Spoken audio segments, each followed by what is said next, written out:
pleasant day to you, sir. I have been read from advertisement that you are needed a data encoder in your company.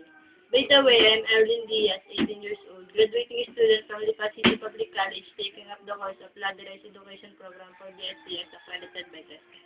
From my past experience, I have done my first on-the-job training in Tarbich Corporation at Pinakawitan, Lipa City, where I learned more about different application programs such as MS Word, Excel, and PowerPoint.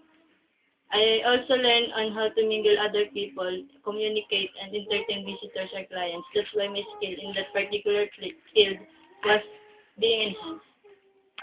I attended my second on-the-job training at Mabini Street, Lipa City in our Angel Computer Shop.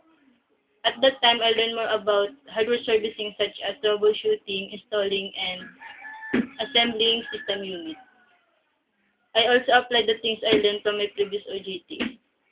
Aside from my training experience, I can make technical writing such as business letters. I am a person who are hardworking, loyal, honest, and willing to work overtime. Go. For further information, may I refer to you my curricula vitae. It's my pleasure to be part of your company.